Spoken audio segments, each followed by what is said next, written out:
भारत की multi ethnic, multi religious, multi caste, multi language ऐसे विविध देश में जो भारतीय संविधान में हम लोगों ने उसको एक संघीय ढांचा दिया है, उसके अंतर्गत विभिन्नता में एकता ही उसकी सबसे बड़ी शक्ति है।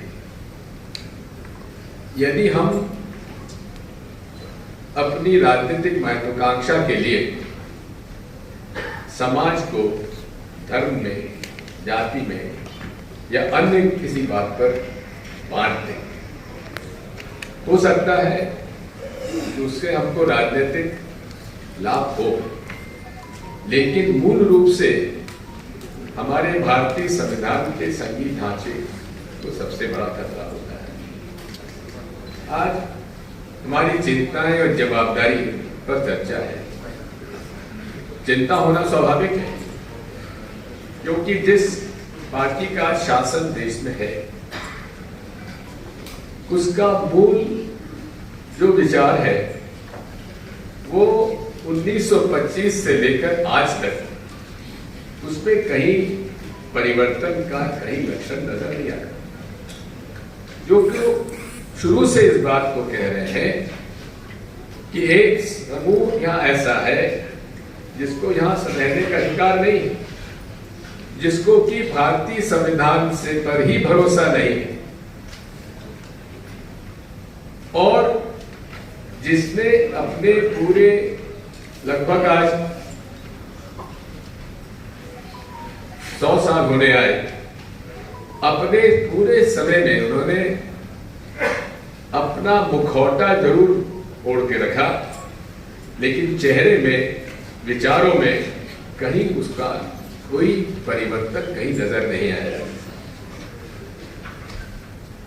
आज उस विचारधारा का व्यक्ति इस देश का प्रथम सेवक अपने आप को कहता है, और जो कुछ हो रहा है वो हमारे लिए कोई आश्चर्य की बात नहीं है। मेरे लिए तो नहीं है, क्योंकि मैं लोग जानता हूं, मैं उन क्षेत्र से आता हूं जहां इन लोगों ने, जिसको अपनी नर्सरी कहते हैं, उसे लाते समय आता हूं। ये विकास की बात करेंगे, हर तरह की बात करेंगे, लेकिन वो केवल देश को और इस लोकतंत्रीय ढांचे को जितना कमजोर कर सकते हैं करने का पूरा प्रयास करेंगे।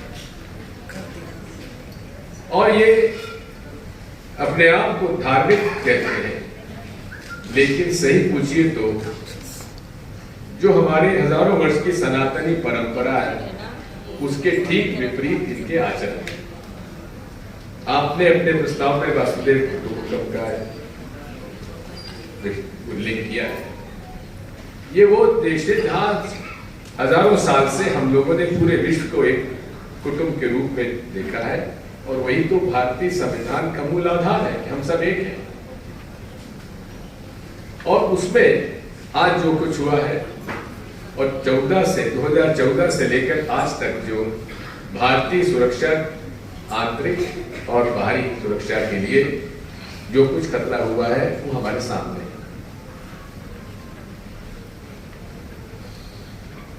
मैं आभारी हूं मलिक साहब का, जो उन्होंने पुलवामा के बारे में बात कही, और यही बात मैंने शुरू में कही थी। तो मुझे पूरे देश की इनकी ट्रोल आर्मी ने जो कुछ कहना था उसके तो मैं आदी हो चुका हूं, मुझे चिंता भी नहीं है, मुझे डर लगता है उसका, क्या क्या नहीं कहा मेरे बारे में, लेकिन बात सही निकली। जो प्रश्न उठाए गए वो आपके सामने है, और उसका उल्लेख मलिक साहब हमारे महामहिम महोदय बाद में करेंगे।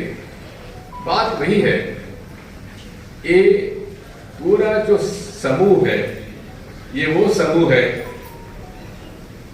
जो भारत के लिए सबसे बड़ा चिंता का विषय है। सबसे बड़ा चिंता का विषय हमारे भारतीय संविधान और भारत के विविधता की एकता में अगर कोई है तो वो विचारधारा है जो इस भारतीय संविधान को तोड़ मरोड़ कर अपने राजनीतिक महत्वाकांक्षा को आगे रखते हुए हमारे समाज को तोड़ने में कहीं कोई कोताही नहीं बरतेंगे और कहीं किसी को लाज शर्म भी नहीं करेंगे। आप समझ सकते हैं कि आज क्या हो रहा है, कैसे एक दूसरे के बीच में लड़ाई कराकर हम उसका समर्थन लें। ये उनका राजनीतिक मूल आधार है। इस बात को, इस देश को समझना पड़ेगा। मणिपुर के बारे में बहुत कुछ हमने देखा है। 3 महीने से प्रधानमंत्री चुप, और प्रधानमंत्री जी जिस विचारधारा से आते हैं वो आज से नहीं, बहुत समय से कैसे हमारे नॉर्थ ईस्ट को कैसे उद्वेलित करके वहां पर जो आदिवासी समूह है उसके कैसे उसको कमजोर किया जाए, इस पर हमें विचार करना पड़ेगा। उनका पूरा देश में एक मुहिम चली हुई है उनकी कि जो आदिवासी ईसाई हो गया उसका आदिवासी का जो रिजर्वेशन आरक्षण है वो समाप्त कर दिया जाना चाहिए। ये पूरे देश में माहौल चलाया हुआ है और ये वो लोग हैं जो कभी पब्लिक मीटिंग नहीं करेंगे, कभी एजिटेशन नहीं करेंगे। इनकी सबसे बड़ी शक्ति है विस्परिंग कैंपेन, और ये विस्परिंग कैंपेन ही इतनी खतरनाक है कि पूरे देश में ये माहौल बनाया हुआ है कि अगर आप नहीं संभले तो हमारे मेजॉरिटी को खतरा है और ये लोग कुछ दिनों बाद मेजॉरिटी हो जाएंगे और हम माइनॉरिटी हो जाएंगे। ये पूरे देश में विस्परिंग कैंपेन है और मैं आपको कह सकता हूं कि बड़े बड़े पढ़े लिखे लोगों ने मुझको ये चिंता व्यक्त की। यदि सेंसस फिगर्स देखें, आप जनगणना देखें, तो लगातार जो डिक्लाइनिंग ट्रेंड है वो हिंदुओं से ज्यादा मुसलमानों की पॉपुलेशन का है। और इस बात को हम कह सकते हैं, और डेमोग्राफिक किसी भी डेमोग्राफर से आप बात कर लीजिए, वो इस बात की तस्दीक करेगा कि 2021 का भी जो सेंसस फिगर वो लोग न जाने क्यों उसको पब्लिश नहीं कर रहे हैं। किसी भी हालत में हमारे हर समूह का, समाज का, धर्म के लोगों का कि जो जनसंख्या है वो स्टेबलाइज हो जाएगी 2.1 पर। मैं आपसे इतना कहना चाहता हूं कि यही नहीं रुके हैं अभी। इन्होंने अपनी राजनीतिक महत्वाकांक्षा को लेकर महामहिम महोदय पुंछ में भी चालू कर दिया है। वहां पर भी आरक्षण का मुद्दा उन्होंने उठा दिया है कि गुर्जर वहां पर मुस्लिम को आदिवासी का आरक्षण मिला हुआ है। अब वो गैर गुर्जर मुसलमानों को भी पहाड़ी के रूप में सभी को आरक्षण देना चाहते हैं, जिसका विरोध वहां हो रहा है। ये बात समझ लीजिए कि इनका सबसे बड़ा जो एक मुद्दा है वो यही है, कैसे फूट डालो और राज करो। अंग्रेज छोड़ के चले गए, अब ये उसी रणनीति को इन्होंने यहां पर अपनाया हुआ है। अब दूसरा है जिम्मेदारी किसकी है, जिम्मेवारी किसकी है? भाई लोकतंत्र में सबसे बड़ी जिम्मेवारी तो मतदाता की होती है, और जो सरकार चुनोगे वो आप ही की मंशा के अनुसार है।